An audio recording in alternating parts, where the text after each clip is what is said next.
Bonjour tout le monde, c'est Yannick, j'espère que vous allez bien. On se retrouve aujourd'hui pour une nouvelle vidéo dans laquelle on va parler tablette. Samsung a lancé tout récemment une tablette à moins de 180 €, la Galaxy Tab A7 Lite, un produit sans grande prétention. Elle propose un format compact et devrait plaire notamment aux familles. Qu'est-ce que l'on peut faire exactement avec cette tablette? Je vais vous en parler tout au long de cette vidéo. Juste avant de rentrer dans le vif du sujet, pour ceux qui ne me connaissent pas, moi c'est Yannick, sur ma chaîne On Parle de Tech. N'hésitez pas, abonnez-vous en activant la petite cloche. Mille merci pour votre soutien. Je vous propose d'abord qu'on s'intéresse à la boîte et à ce qu'elle contient. C'est parti. La boîte toute blanche nous donne un aperçu du design de la tablette ainsi que quelques éléments de sa fiche technique. On l'ouvre rapidement pour voir ce que fournit Samsung. En guise d'accessoires, il y a une aiguille, un chargeur USB, son câble, et quelques notices, et puis d'ailleurs c'est tout là. Ce qui m'amène maintenant à vous parler du design de cette tablette ainsi que quelques éléments de sa fiche technique. L'écran LCD est d'une dimension de 8,7 pouces. On aperçoit les bordures noires sur le pourtour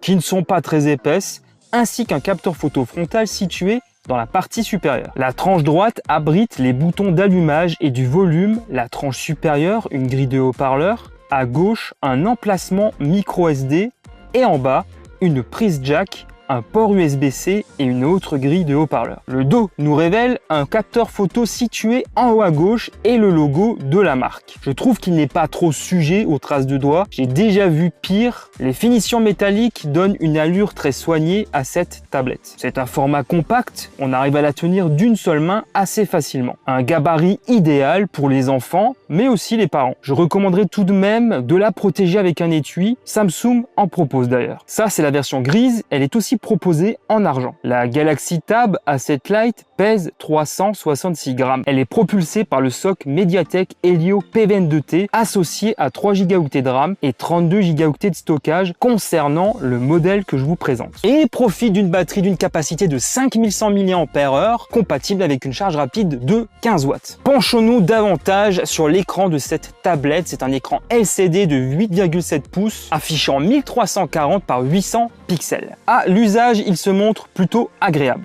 Les angles de vision sont bons, la colorimétrie n'est pas ajustable, mais ça me paraît bien calibré. Il est possible d'utiliser un mode sombre, bien entendu. Au niveau de la luminosité, cela est amplement suffisant en intérieur, mais peut se montrer un peu limite à l'extérieur ou lorsque l'on utilise la tablette proche d'une fenêtre. Il est agréable de l'utiliser pour visionner du contenu en streaming, bien sûr, sur toutes vos plateformes préférées. On reste sur un produit d'entrée de gamme et de ce fait, on pouvait difficilement espérer mieux. À titre personnel, moi j'aurais préféré une meilleure définition. Ça, c'est un peu dommage. Au niveau logiciel, cette tablette propose One UI 3.1 basé sur Android 11. Les patchs de sécurité, quant à eux, datent de mai 2021. À l'usage, c'est très agréable. Cela reste relativement fluide à l'exception de certains moments. Il se peut parfois que je ressente quelques saccades par-ci, par-là. Après, ça reste de l'entrée de gamme. Faut pas s'attendre à une bête de course non plus. Il y a des éléments de personnalisation. Par exemple, on peut mettre en place un système d'écran de verrouillage dynamique pour changer automatiquement de fond d'écran toutes les 2 semaines selon plusieurs thèmes proposés par Samsung. Sur la page la plus à gauche au niveau de l'accueil, Samsung laisse le choix entre les flux Google Discover ou Samsung O. La page représentant les widgets se montre très claire et on peut y faire des recherches facilement. Cette tablette se tourne vers des usages familiales. Samsung propose un contrôle parental. Il y a aussi la notion de bien-être numérique. One UI vous propose de consulter un rapport hebdomadaire pour consulter votre temps d'utilisation et les applications que vous utilisez le plus couramment. Un widget est d'ailleurs disponible sur l'écran de verrouillage pour avoir un œil plus facilement sur cet indicateur. Certaines fonctionnalités comme Dex sont ici indisponibles, mais cela ne m'étonne pas vraiment. Si vous êtes un adepte de l'écosystème Samsung et que vous avez d'autres appareils de la marque chez vous, cette tablette trouvera facilement sa place. Nous retrouvons dans les entrailles de la Galaxy Tab A7 Lite le SoC Mediatek Helio P22T associé à 3 Go de RAM. Qu'est-ce qu'il vaut exactement? je vais vous en parler. Il est clair que cette configuration n'est pas conseillée pour jouer à des jeux trop gourmands. Néanmoins, j'ai pu jouer à quelques titres, notamment Call of Duty qui fonctionne très bien et de manière fluide. Mais gardez à l'esprit que l'on reste au minimum au niveau des graphismes. Cette tablette conviendra plus à des jeux destinés aux enfants et ça fonctionnera bien. Pour vous donner une idée exacte, voici le résultat obtenu dans les benchmarks, donc pas une bête de course, mais cela est largement suffisant pour couvrir les usages basiques. Ce qui m'amène maintenant à vous parler de la partie photo et vidéo. Pour rappel, on a un capteur photo de 8 mégapixels à l'arrière et de 2 mégapixels à l'avant. Je ne vais pas tourner longtemps autour du pot. Les images capturées par l'objectif dorsal ne sont pas incroyables et ça n'est pas étonnant. Il est vivement conseillé de l'utiliser dans les environnements les plus lumineux pour exploiter au mieux son potentiel. Dès qu'il manque un peu de lumière, c'est tout de suite la cata avec un bruit numérique très marqué. Le capteur photo avant, c'est pas la joie non plus, avec en plus de gros soucis d'exposition, mais là aussi, ça ne m'étonne pas. En vidéo, ça donne quoi? Voici le résultat. Voilà, donc là je commence un peu à filmer avec la caméra frontale. Comme vous pouvez constater, c'est pas génial, pourtant là je suis dans de bonnes conditions d'éclairage. Donc là, au niveau du son, ça m'a l'air quand même plutôt correct. Si la vidéo c'est un peu bof. Donc à l'avant on peut filmer jusqu'en HD 720p si mes souvenirs sont exacts, tandis qu'avec le capteur dorsal, là on pourra aller jusqu'en 1080p à 30 images par seconde. Voilà, comme ça vous pouvez vraiment voir ce que ça donne en qualité audio et vidéo avec cette tablette.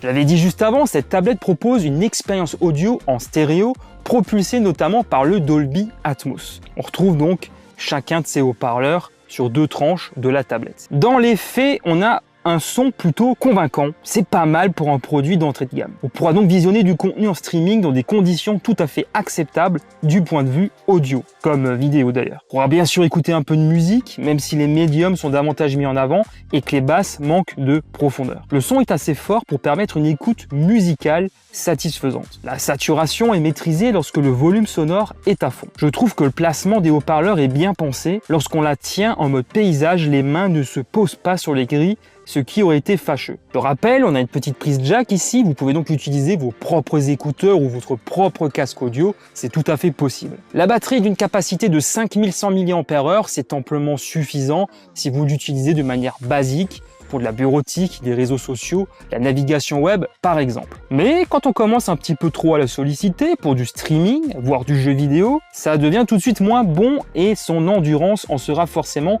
plus impactée. Ce n'est pas catastrophique non plus, mais je préfère le souligner tout de même. Dans le cadre familial, pour quelques jeux peu gourmands, ressources tournées vers les enfants, un peu de navigation web, réseaux sociaux, ce sera correct, mais sans plus. Chez moi, j'ai dû la recharger à peu près tous les 2 jours dans un foyer composé de 4 personnes. Comme je l'ai mentionné un peu plus tôt, on a ici une charge rapide de seulement 15 watts. Faudra compter un peu plus de 2 heures pour la recharger complètement. Mais alors, cette tablette, on l'achète ou pas? La Galaxy Tab A7 Lite n'est pas une bête de course, elle n'a pas les meilleurs specs du marché, elle n'est pas faite pour le jeu vidéo, mais elle saura trouver sa place pour être partagée au sein d'une famille. Elle remplit cette mission haut la main et pour moins de 180 €, difficile de lui en demander plus. Cette tablette propose un format compact, une bonne expérience utilisateur et vous avez accès à la richesse et à la puissance des écosystèmes de Google, mais aussi de Samsung. Donc un produit complet qui n'a aucune prétention. Si d'ailleurs cette tablette vous intéresse, je vous mets le lien juste en bas en description. N'hésitez pas non plus à me poser des questions si vous en avez juste en bas en commentaire, je me ferai une joie d'y répondre comme d'habitude. Voilà, on arrive à présent à la fin de cette vidéo, j'espère beaucoup qu'elle vous a plu. Si c'est le cas, merci infiniment de me soutenir comme d'habitude en lâchant un gros pouce en l'air et en vous abonnant à ma chaîne YouTube si ce n'est pas encore fait, en activant la petite cloche. Mille merci encore une fois pour votre soutien. Pour ma part, je vous retrouve très bientôt pour de nouvelles vidéos. D'ici là, prenez soin de vous, portez-vous bien. Allez, ciao tout le monde.